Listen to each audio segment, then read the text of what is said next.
సముద్రపు చేపలను, ఆకాశ పక్షులను, భూమి మీద ప్రాకు ప్రతి జీవిని ఏలుడని దేవుడు వారితో చెప్పెను. దేవుడు మానవుణ్ణి చేసిన విధానం, దేవుడు మానవుణ్ణి చేసిన తర్వాత ఆ మానవుడు ఎలాగా ఉండాలి, ఏ రీతిగా దేవునితో సంబంధం కలిగి ఉండాలి, దేవుని యొక్క ఆశీర్వాదాన్ని ఎలాగ పొందుకోవాలి అనే వచనాన్ని మనం చూస్తున్నాం. దేవుడు సృష్టి అంతటినీ పూర్తి చేశాడు.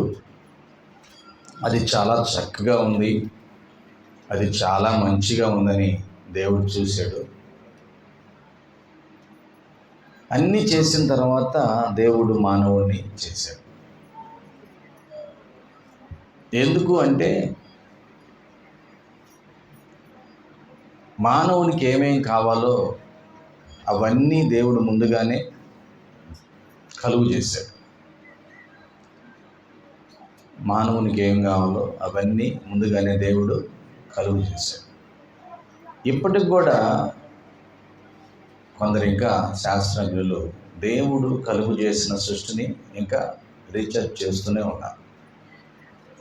అంటే కొన్ని జంతువుల పేర్లు ఇంకా తెలియదు,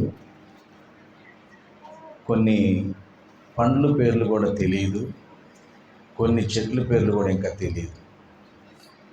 అంటే ఇవన్నీ మానవునికి అవసరమని దేవుడు ఈ అనంత సృష్టిని కలుగు చేశాడు. హల్లెలూయా. దేవుడు కాలాల కోసం, సమయాల కోసం సూర్య చంద్ర నక్షత్రాలను చేశాడు. ఎందుకు చేశాడు? కాలాల కోసం, సమయాల కోసం. అక్కడ రాసి ఉంటుంది, దిన సమయాలు, సంవత్సరాలు ఇవన్నీ సూర్య చంద్ర నక్షత్రాల ద్వారా తెలుసుకుంటున్నాం. ప్రతిదానికి పేరు పెట్టాడు దేవుడు. కానీ ఇప్పటికి కూడా ఈ అనంత సృష్టిలో ఉన్న స్టార్స్కి కనుక్కోవడానికి ఇప్పటికీ ప్రపంచవ్యాప్తంగా రీసెర్చ్ జరుగుతూనే ఉంది. ప్రియ దేవుని బిడ్డలారా, నేను మీ అందరితో దేవుని యొక్క ఆత్మ ద్వారా తెలియజేస్తున్న మాట ఏంటంటే, దేవుడు మనిషిని ఎంతగానో ప్రేమించాడు. కాబట్టే దేవుడు మానవునికి కావాల్సినవన్నీ ఇచ్చాడు. అన్నీ చేసిన తర్వాత మానవునికి ఒక చక్కటి వివాహాన్ని ఏర్పాటు చేసి ఒక కుటుంబం కూడా కట్టాడు.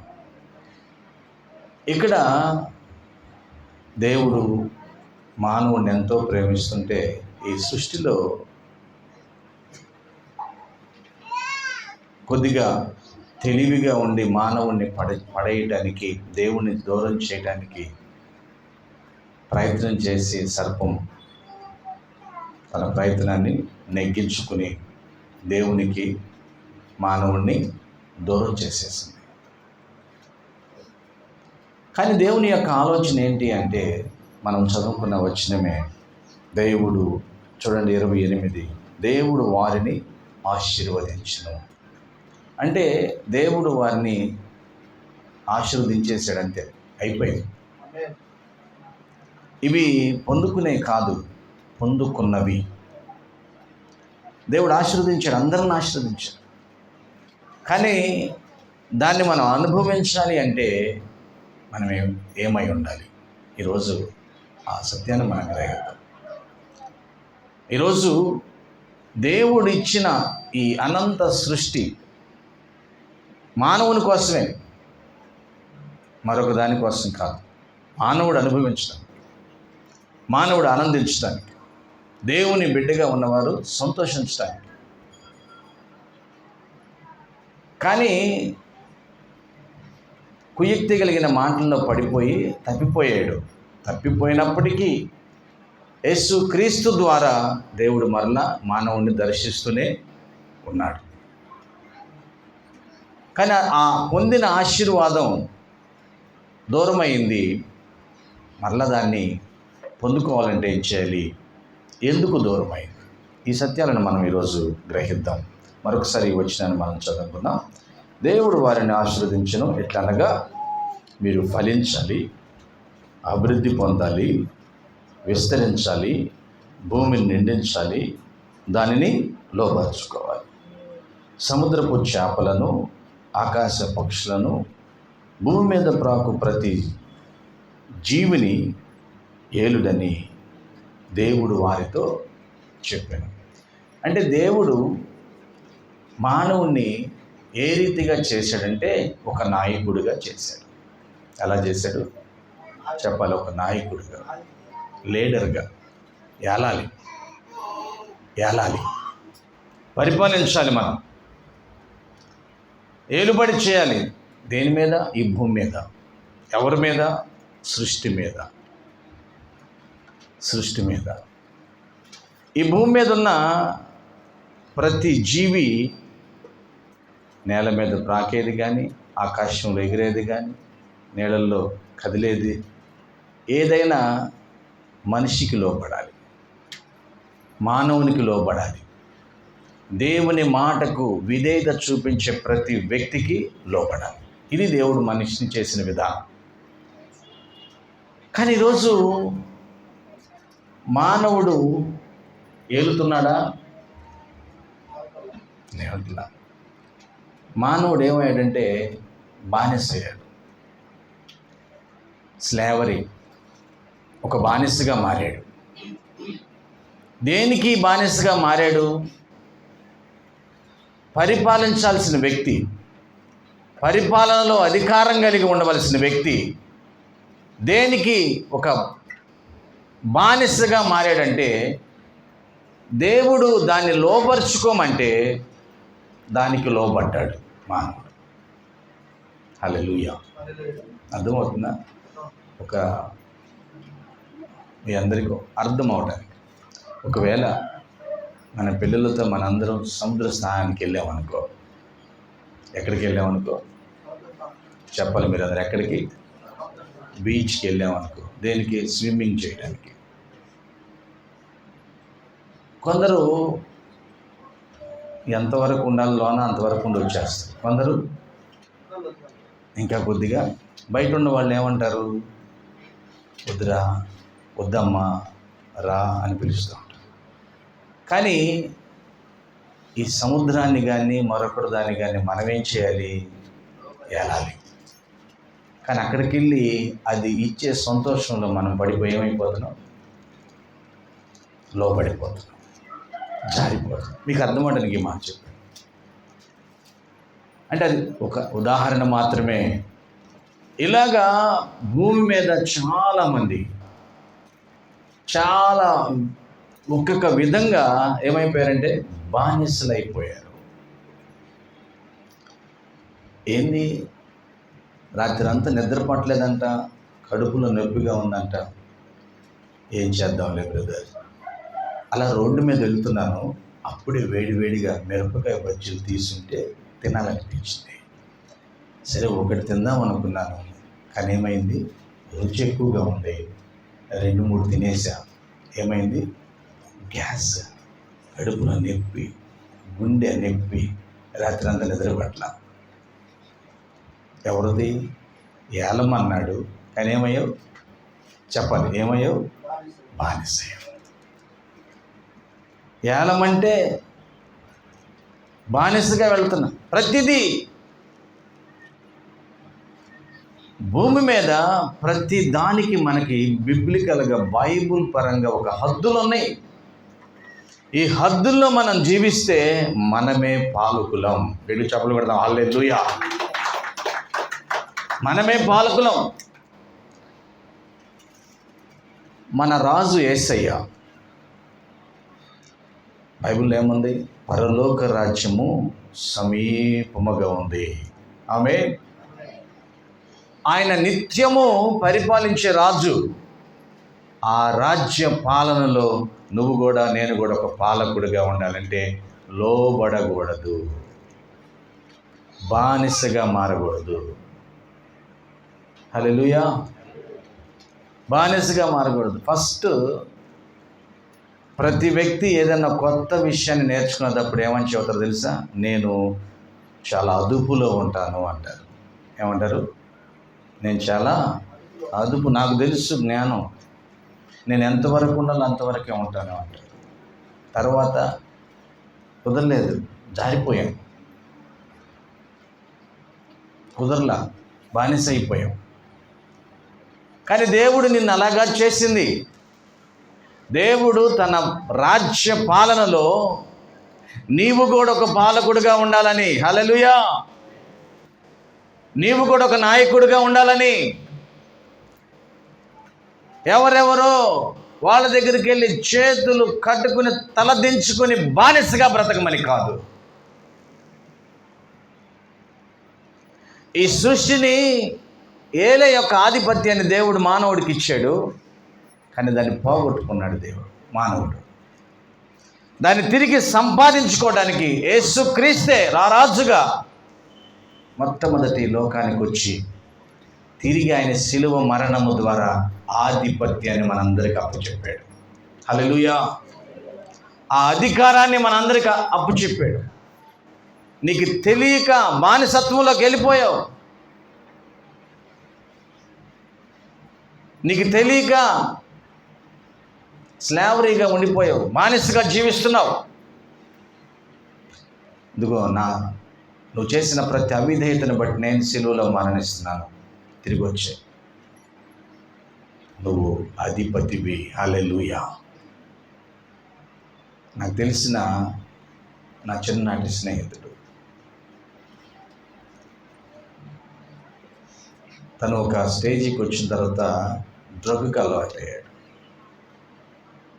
ఫస్ట్ మందు తాగేవాడు, అన్నీ తాగుతూ ఉండేవాడు, ఆ తర్వాత డ్రగ్స్ కూడా అలవాటయ్యాడు. ఒక సమయంలో వాళ్ళ నాన్నగారికి ఆపరేషన్ చేయాల్సి వచ్చింది, రక్తం ఇవ్వాలి. ఆ టైంలో వీళ్ళ అబ్బాయి రక్తం మ్యాచ్ అయింది, నా ఫ్రెండ్ యొక్క రక్తం తీసుకెళ్ళారు. ఆ రక్తం తీశారు, వాళ్ళ ఫాదర్కి ఎక్కించారు. వాళ్ళ ఫాదర్కి ఎక్కించిన తర్వాత ఆయన వాస్తవానికి తనకి ఎక్కిన మొత్తుతో ఒక 1 అవర్లో మొత్తు నుంచి బయటికి రావాలి, 3 అవర్స్కి కూడా బయటికి రాల. కారణం ఏంటంటే తన కుమారుడు యొక్క రక్తంలో ఏముంది? మొత్తు ఉంది, డ్రగ్. ఇప్పుడైతే అసలు తీసుకోవట్లే డ్రగ్గిస్టుల రక్తాన్ని, ముందుగానే టెస్టులు చేస్తున్నారు. కొందరు ఇబ్బందులు పడ్డారు దానివల్ల. తన బానిసత్వం ఏమైపోయిందంటే నిజంగా కనిపెట్టకపోతారో తన తండ్రి మరణించేవాడు. వాక్యం వింటున్నప్పుడు దేవుని బిడ్డలారా, నీ యొక్క బానిసత్వం నిన్ను కాదు మరొక వ్యక్తిని కూడా ప్రమాదంలోకి తీసుకెళ్తుంది. జాగ్రత్త. హల్లెలూయా. అందరి శబ్దం హల్లెలూయా, హల్లెలూయా. నీ యొక్క బానిసత్వం చిన్న చిన్న వీటిలోకి ఉద్రేకపడి వాటికి లోబడే వాళ్ళు ఉన్నారు. బైబిల్లో చాలా విషయాలు ఉన్నాయి. నేను అదేం అలాగా రాశారు అనుకున్నాను. నీ గొంతుకి కత్తి అడ్డం పెట్టుకోనంది. అది గొంతుకి కత్తి పెట్టుకునేది ఏంది? ఏమంటాడు? బైబిల్లో ఉంది ఈ మాట, నీ గొంతుకి కత్తి అడ్డం పెట్టు.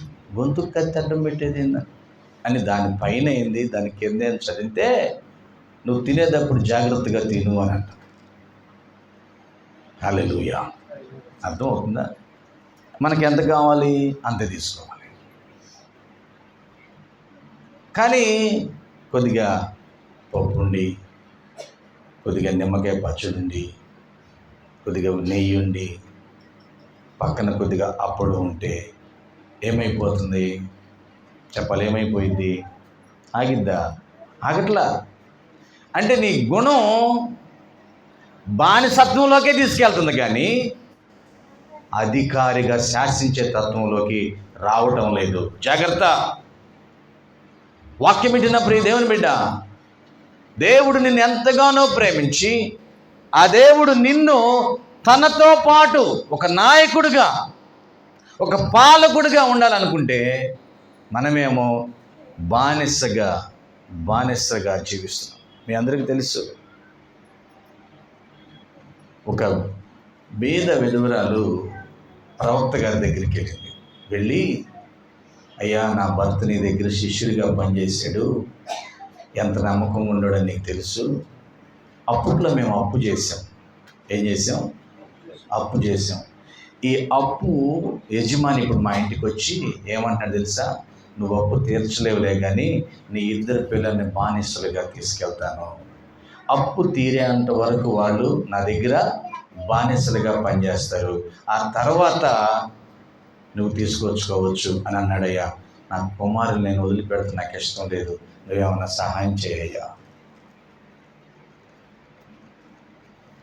ప్రవక్త గారు సహాయపడలేదు, చక్కగా ఆలోచన చెప్పాడు ఎలాగ అప్పు తీరాలో.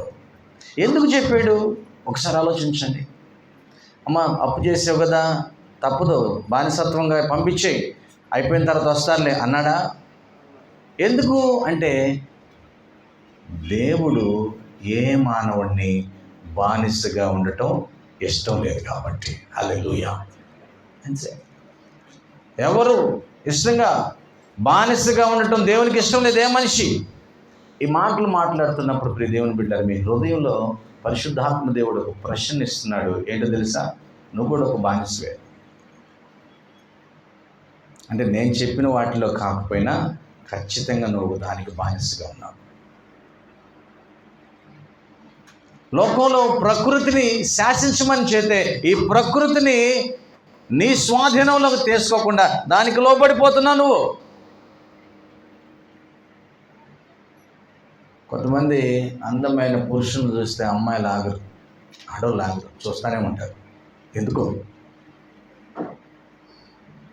అదొక బానిసత్వం.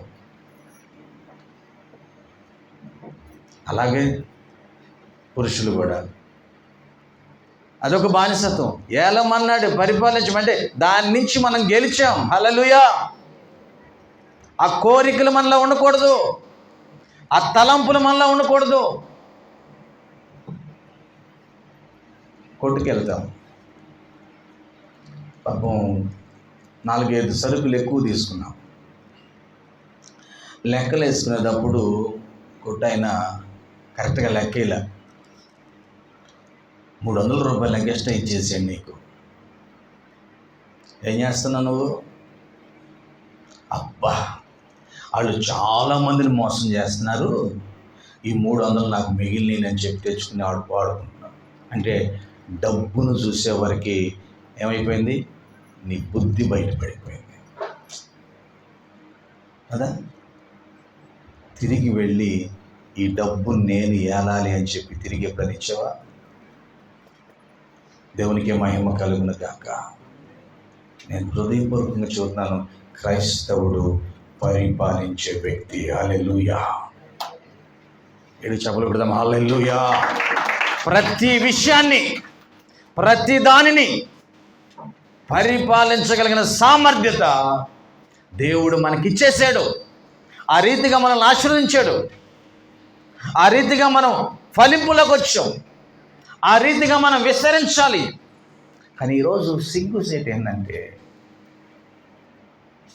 క్రైస్తవుడని చెప్పుకోవడానికి కూడా కొన్ని సమయాల్లో బాధాకరం. వాళ్ళు అట్లాంటి వాళ్ళే, వీళ్ళు ఇట్లాంటి వాళ్ళని అంటున్నారు. కానీ దేవుడు మనల్ని అలాగా సృజించలేదు. ఆమేన్. అందరం చెప్దాం హల్లెలూయా, హల్లెలూయా.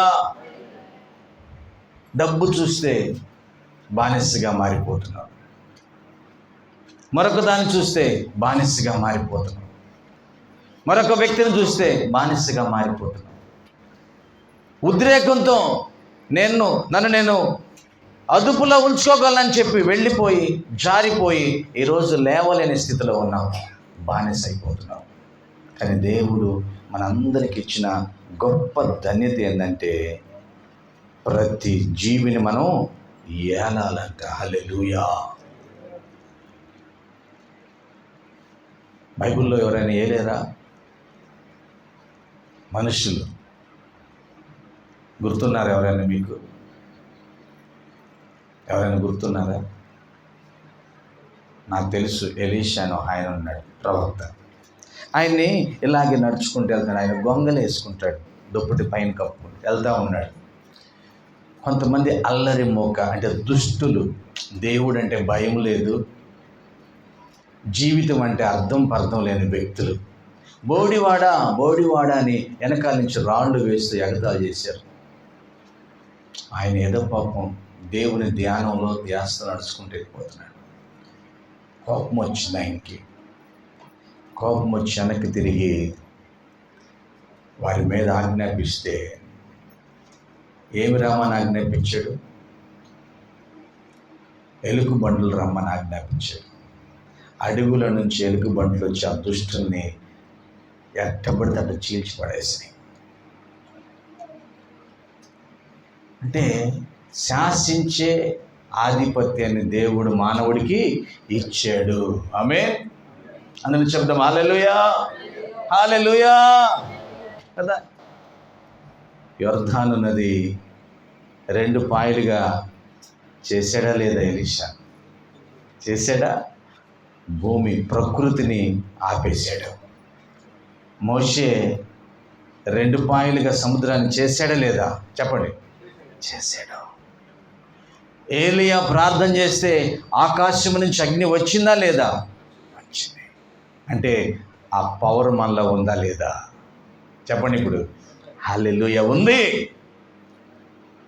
ఆ శక్తి ఉంది. దానియేలు ప్రార్థన చేసుకుంటాడని, రాజు శాసనాన్ని మీరాడని సింహపు బోన్లో వేస్తే, ఆ గృహలో వేస్తే ఈయనేం ప్రార్థన చేసుకుంటున్నాడు, అవన్నీ సైలెంట్గా కూర్చున్నాయి. అంటే దానియేలు ఏమన్నాడు? వీడు కూర్చోడే, నేను ప్రార్థన చేసుకోవాలి. హల్లెలూయా. ఏడు చెప్పడం హల్లెలూయా. Keep silent. మీరు అందరూ సైలెంట్గా ఉండండి, నేను ప్రేయర్ చేసుకోవాలి. సింహాలతో దేవుడు దానియేలు అన్నమాట. కూర్చున్నా లేదా? చెప్పండి. కూర్చున్నాయా లేదా? కూర్చున్నాయి. అంటే ఈ శక్తి ఎవరిచ్చారు? దేవుడిచ్చాడు. అందరికి ఇచ్చాడు. ఇది హల్లెలూయా. ఇది మీరు గమనించాలి, అందరికి ఇచ్చాడు. కానీ దాన్ని తీసుకున్న వాళ్ళు అనుభవిస్తూ ఉన్నారు, తీసుకొని వాళ్ళు బానిసలుగా ఉండిపోయారు. ఇప్పటికీ ఈ శక్తి నీ జీవితంలో లేదంటే ఇంకా నువ్వు దేనికో బానిసగా ఉండవు. That's all. యేసుక్రీస్తుని అంగీకరించు, పాపమును విడిచిపెట్టావు.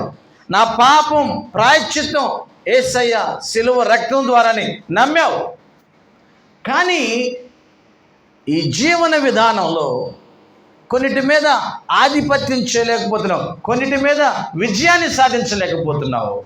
కారణం ఎక్కడో నువ్వు కొన్నిటిలో బానిసగా ఉండవు. ఆమేన్. అందరూ చెప్దాం హల్లెలూయా. స్తుతుల వస్త్రం ధరించి దుఃఖమంతా మరచి స్తుతించి ఆరాధించెదం, మహోన్నతుని మహిమ పరచదం, స్తుతించి ఆరాధించెదం, మహోన్నతుని మహిమ పరచదం. స్తుతుల వస్త్రం ధరించి స్తుతించి ఆరాధించెదం, మహోన్నతుని మహిమ పరచదం. హల్లెలూయా. దేవుడు చేయమంది ఇది. నిత్యం ఆయన్ని స్తుతించటం, నిత్యం ఆయన్ని ఆరాధించటం, ఆయన్ని మహిమను కొనియాడటం. అలాగా ఉండటానికి మనకు ఒక చక్కటి ఆధిపత్యాన్ని ఇస్తే మనం ఏం చేస్తున్నాం? ఆ నుంచి దూరం అయిపోయి బానిసలుగా వెళ్ళిపోతున్నాం, బానిసలుగా. ఏమో నీ జీవితంలో దేనిలో నువ్వు బానిసగా ఉన్నావు నాకు తెలియదు.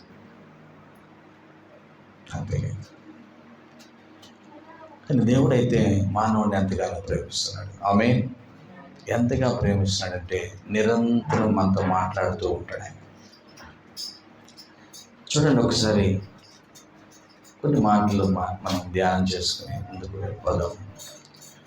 యెషయా గ్రంథం బైబిల్లో తీయండి, మొదటి అధ్యాయం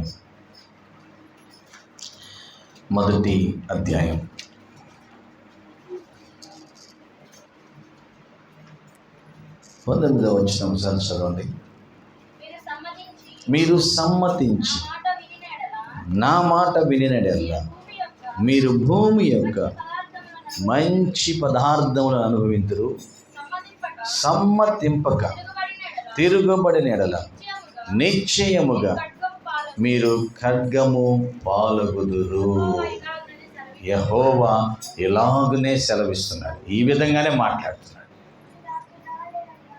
అంటే దేవుడు ఇచ్చేసాడు దీవెన.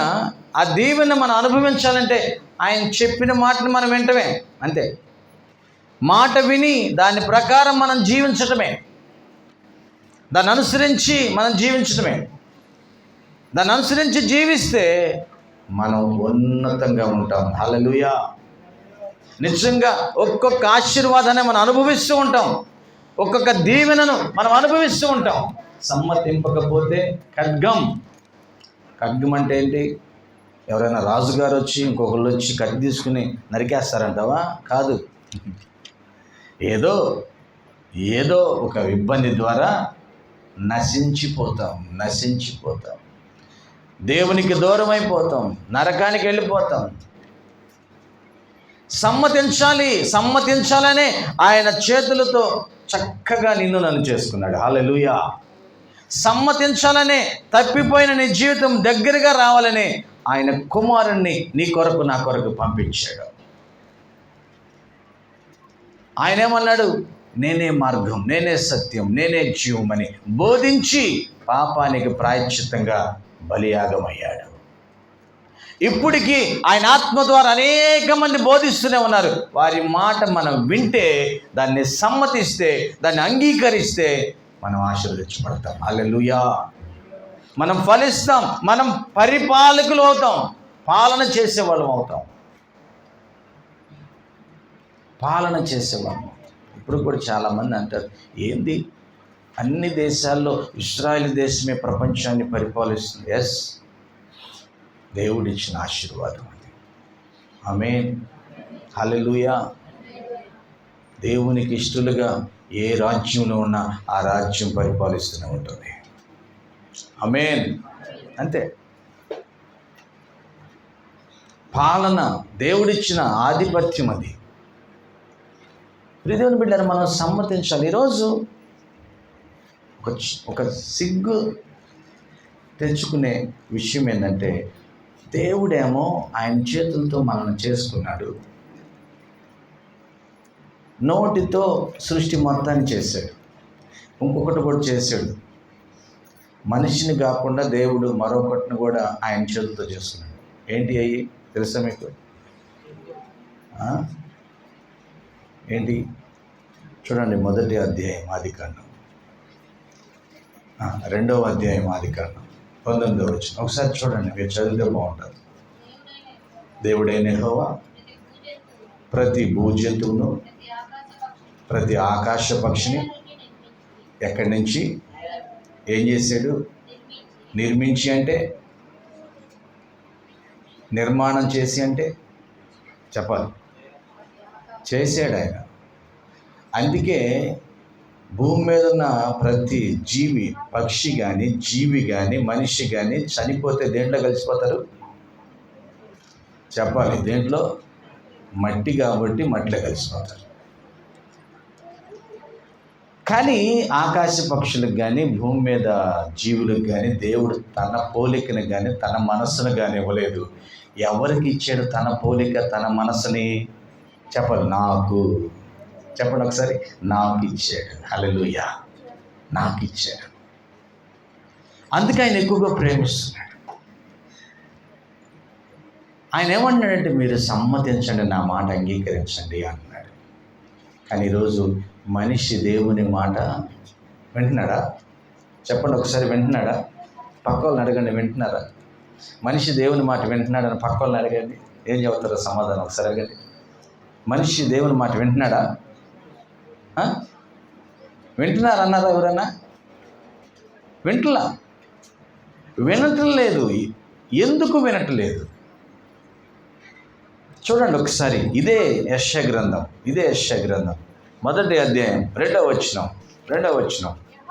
యెహోవా మాట్లాడుచున్నాడు, ఆకాశమా ఆలకించు, భూమి చెవియొగ్గు. నేను పిల్లలని పెంచి ఏం చేశాడంట?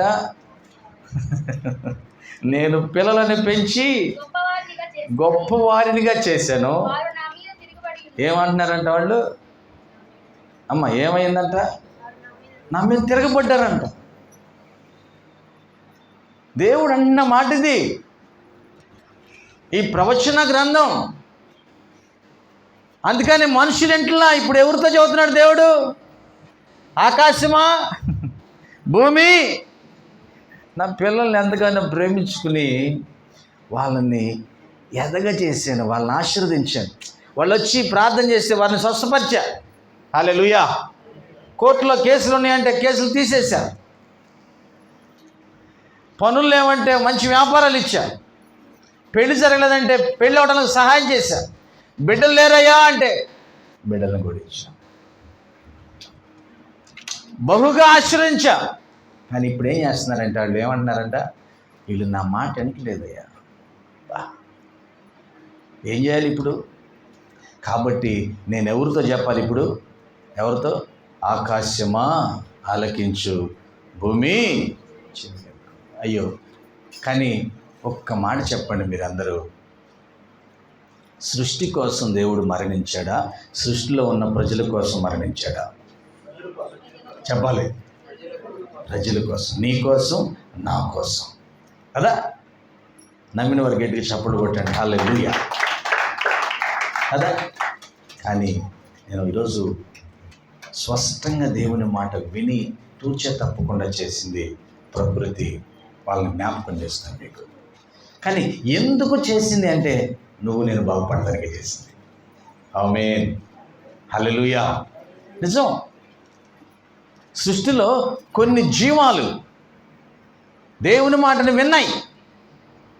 ఎవరి కోసం? నిన్ను నన్ను బాగు చేయడానికి.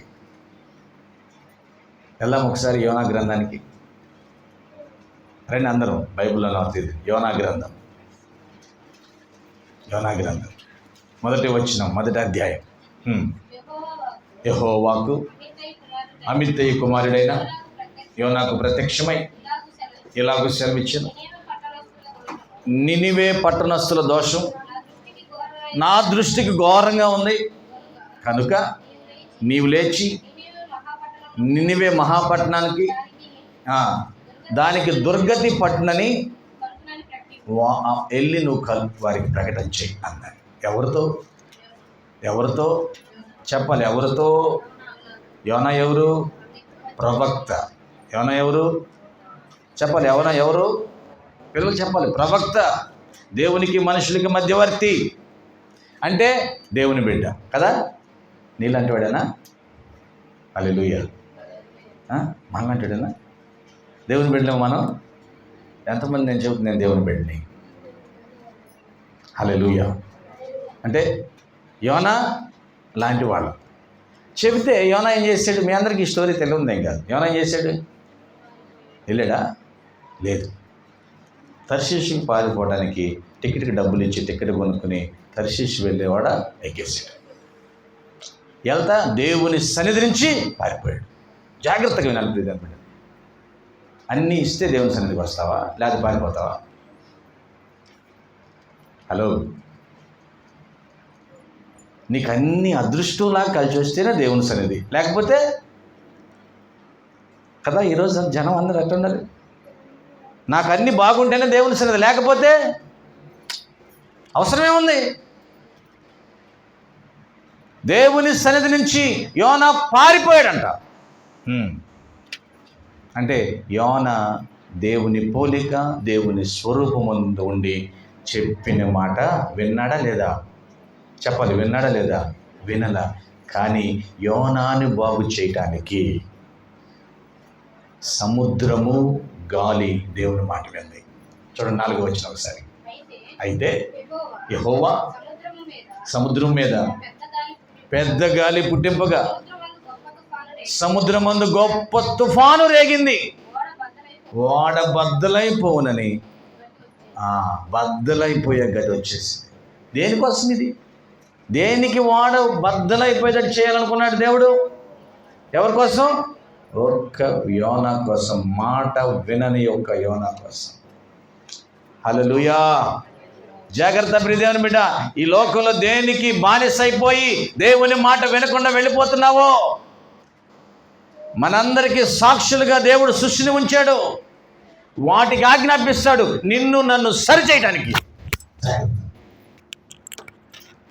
సరిచేసుకోవడానికి, యోనాన్ని సరిదిద్దడానికి, యోనాన్ని సరిచేయడానికి ఎవరికి చెబుతున్నాడు? ఎవరికి చెబుతున్నాడు? సముద్రానికి, గాలికి. 1వ అధ్యాయం 17వ వచనం చెప్పాలి. గొప్ప మత్స్యము ఒకటి యోనాను మృంగవల్లని యెహోవా నియమించాడు. చాలు. ఎవరు చెప్పారు చేపకి? ఎవరు చెప్పారు? చెప్పండి రా, ఎవరు చెప్పారు? దేవుడే. ఎందుకు? యోనాన్ని కాపాడటానికి. వెళ్ళి చెప్పడు కొట్టండి. హల్లెలూయా. యోనాను కాపాడటానికే. వాడు బద్దలు చేయొచ్చుగా, యోనా కూడా చనిపోతాడు? కాదు, యోనా వల్ల మరొక వ్యక్తి చనిపోకూడదు. అది యోనా యొక్క, దేవుని యొక్క ముఖ్య ఉద్దేశం. వాళ్ళలో చాలామంది ఉన్నారు. యోనా ఒక్కడే తప్పు చేసింది, మరి అందరినీ చేయకూడదన్నారు. యోనాను కూడా చంపుడు, యోనాన్ని సరి చేస్తాడు దేవుడు. హల్లెలూయా. యోనాను కూడా సరి అయిన మార్గంలో పెడతాడు దేవుడు. దానికోసం ఏం చేశాడు? పెద్ద చాపకు చెప్పాడు యోనాను మింగు. పాపం ఏం చేసింది ఆమె? ఆ చేప ఏం చేసింది? గొంతులో దాకా మింగి కూర్చుంది. ఈ మాట ఎందుకు అంటున్నాం? గొంతులో దాకా మింగిందంటావా, కడుపులోకి మింగిందా? చెప్పాలి మీరు ఎవరన్నా. పిల్లలు చెప్పండి, చేప ఎంతవరకు మింగింది యోనాని? కడుపులోకి మింగేసిందా? ఒకవేళ మనం అనుకున్నాం, సైన్స్ ఎడగలో తెలిస్తే కడుపులోకి వెళ్తే, జీర్ణాశయంలోకి వెళ్తే ఏమైపోయింది? నోట్లో కొండ వస్తాడా? రాడు. మరొక మార్గం కొండిపోతాడు. అంతే కదా నాన్న. ఇప్పుడు మనం కొంతమంది మ్యాజిక్లు చేసేవాళ్ళు ఇక్కడే పెట్టుకుంటారు కదా, గొంతులో పెట్టి ఇటు నుంచి తీసింది. Same magic. కానీ ఆ మ్యాజిక్లో ఒకటి ఉంది. ఆ 3 రోజులు చేప ఇంకా ఆహారం తీసుకోవాలి, ఎందుకంటే అడ్డం పెట్టుకుంది కాబట్టి. అది గొప్ప విషయం. హల్లెలూయా. చేప దేవుని మాట విని 3 రోజులు ఆహారం తీసుకోకుండా ఇటు వెళ్ళి యోనాని మింగి రాంగ్, అంటే వేరే డైరెక్షన్లో నినివే పట్టణానికి వెళ్తుంది. తర్షీషు వెళ్ళిపోతున్న యోనా సముద్రంలో అక్కడికి వెళ్ళి మింగి తిరిగి నినివే పట్టణానికి బయలుదేరింది. శ్రమ పడుతూ కూడా ఆహారం తీసుకున్నా. ఒక ప్రశ్న మీ అందరికీ, యేసుక్రీస్తు ఈ భూమి మీదకి వచ్చి ఎవరి కోసం మరణించాడు సిలువలో? చెప్పాలి. సర్వమానవాళి కోసం. చేప కోసమా? మరి ఎందుకండి? చేప చెప్పిన మాట ఉంటుంది. నువ్వెందుకు లెగిసిన కాడ ఆ బానిసత్వంలోనే బ్రతుకుతున్నావు? లెగిసిన కాడికి నువ్వు అనుకున్నదే చేస్తున్నావు కదా. చేప దేవుని మాట వింది, కానీ చేప కొరకు యేసుక్రీస్తు సిలువలో రక్తము చిందించలా.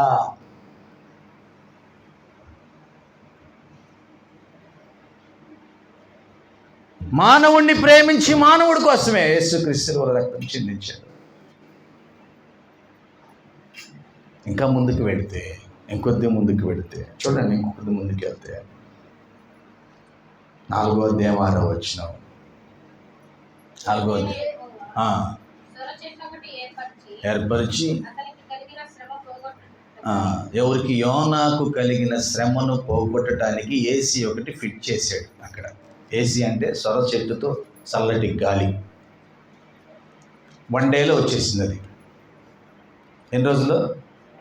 ఎంతమంది తెలిసి ఇక్కడ సొర చెట్టు చాలా పెద్దగా ఉంటుంది, ఆకు చాలా చల్లగా ఉంటుంది, ఆ పందిరి కింద కూర్చుంటే. అలాంటిది అప్పటికప్పుడే దేవుడు చేశాడు. ఎందుకు అంటే ఇక్కడ ఒకటి మాట, ఇక్కడ ఒకటి దేవుడు వెళ్ళి చెప్పమన్నాడు, చెప్పకుండా ఈయన తప్పించుకున్నాడు. దేవుడు తీసుకొచ్చి చక్కగా పడవలో వెళ్ళాల్సిన వాడిని చేప నోట్లో నుంచి తీసుకొచ్చి నినివే పడేశాడు. వెళ్ళాడు, అయిష్టంగానే ప్రకటించాడు. అయిష్టంగానే, ఇష్టం లేదు, యోనాకి ఇష్టం లేదు, అయిష్టంగానే ప్రకటించాడు. 1,20,000 మంది ఒక మార్గంలో ప్రకటిస్తే అందరూ రాజు మంత్రులందరూ ప్రకటించుకుని కఠినమైన ఉపవాసం ఉన్నారు. ఎటువంటి ఉపవాసం చెప్పాలి? ఎటువంటిది? కఠినమైన ఉపవాసం. కఠినమైన ఉపవాసం.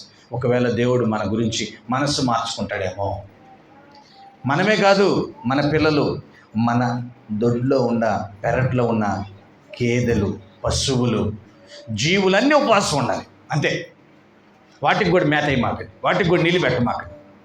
ఈ కఠినమైన ఉపవాసం, ఈ మార్పు చూసి దేవుడు మా మీద కనికరం చూపిస్తాడేమో. వాక్యం వింటున్న ప్రియ దేవుని బిడ్డ, ఇటువంటి మార్పు నీలో నాలో రావాలి, మనందరిలో రావాలి.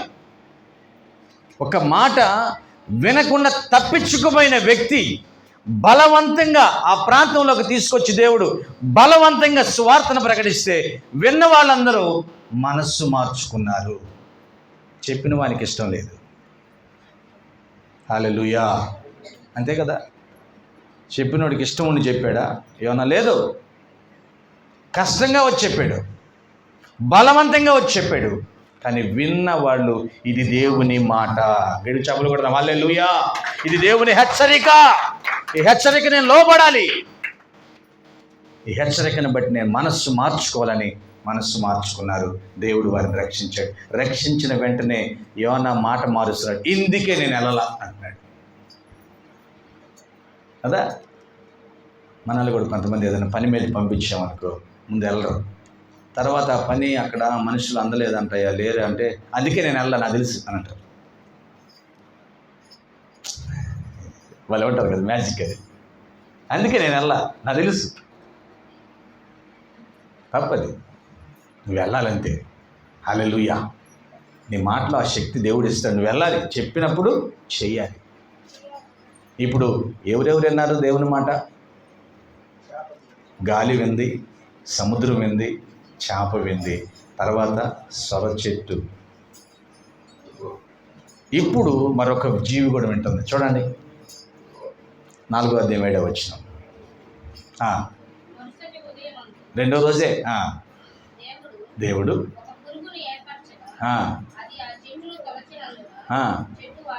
వాడిపోయి. చాలు చాలు. ఇక్కడ ఏంది మరి? ఇంకా వేరేది ఏమంటుంది? పురుగు. పురుగు దేవుడు మాట వింటుంది. బుద్ధి లేదు మనకి కదా, నవ్వుకుందాం కొద్దిసేపు. బుద్ధి లేదు మనకి, మనం వినం. ఈయన అలవాటే లేదు. పురుగింటుంది మాట. నీకోసం చివరి రక్త బొట్టు వరకు ఆయన సిలువలో చిందిస్తే నువ్వు వింటున్నా మాట, పురుగు వింటుంది మాట.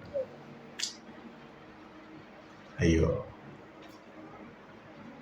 పురుగు దేవుని మాటని ఆ సొర చెట్టు మొత్తం చక్కగా సపరేట్ చేసింది. ఆ తర్వాత వడగాలి. దేవుడు అన్నాడు, ఒకసారి వడగాలిరా అన్నాడు. ఫస్ట్ చల్లగాలి ఇచ్చాను కదా, ఇప్పుడు ఏం చేయాలి? వడగాలి. ఎవరికి? యోనాకు తగలాలి. గాలి వడగాలిగా, వేడి గాలిగా మారిపోయింది దేవుని మాటకు లోబడి. అప్పుడు కష్టం తెలిసింది. ఒక్కరో చల్లబడి ఒక్కరో వెచ్చగా వచ్చేవరకు నీకింత కోపమైతే యోనా, అంతమంది బిడ్డలు ఉచితార్థంగా పోవటం, చనిపోవడం నాకు ఇష్టమా? ఇష్టమా? తెలియక తప్పు చేశారు, నువ్వు ప్రకటిస్తే మనస్సును మార్చుకున్నారు వాళ్ళు. హల్లెలూయా. నువ్వు హెచ్చరిస్తే మనస్సును మార్చుకున్నారు వాళ్ళు. ఈరోజు మనల్ని దేవుడు హెచ్చరిస్తున్నాడు. వాక్యం వింటున్న ప్రియ దేవుని బిడ్డ, మనిషి మనల్ని ఆధిపత్యానికి నిర్మించుకున్నాడు. ఆమేన్. మనిషిని దేవుడు ఒక రాజులో, ఒక పెద్ద యేసుక్రీస్తు యొక్క రాజ్యంలో పాలకులుగా నిర్ణయించుకున్నాడు. కానీ మనం బానిసలుగా మారిపోతున్నాం. కారణం మాట వెనక, మాట లెక్కలేక. కానీ ప్రకృతితో దేవుడు మాట్లాడుతున్నాడు, నా బిడ్డను సరిచేయి. హల్లెలూయా. అందుకన్నాడు, ఆకాశమా భూమి మీరేనా లెక్క నా మాట. హల్లెలూయా కదా. ఏముందండి, ఇప్పుడు నువ్వు వెంటలా వెళుతూ ఉంటావు రోడ్డు మీద, పెద్ద గాలి వచ్చి తీసుకెళ్ళి ఆ గోడ కానిచ్చింది అనుకో, ఎటుండిద్ది? చెప్పింది దేవుడే, చెప్పిన మాట వింటలేదు కదా నువ్వు. అర్థమవుతుంది ఇప్పుడు? మనం వినలా.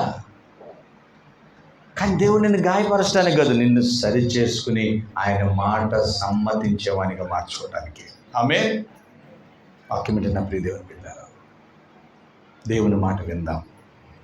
ఆమేన్. యేసుక్రీస్తే దేవుడిని నమ్ముదాం. ఆయనే మనల్ని సృజించాడు. తప్పిపోయి బానిసలుగా వెళ్ళిపోతే ఆ తండ్రే యేసుక్రీస్తుని మన కొరకు పంపించాడు.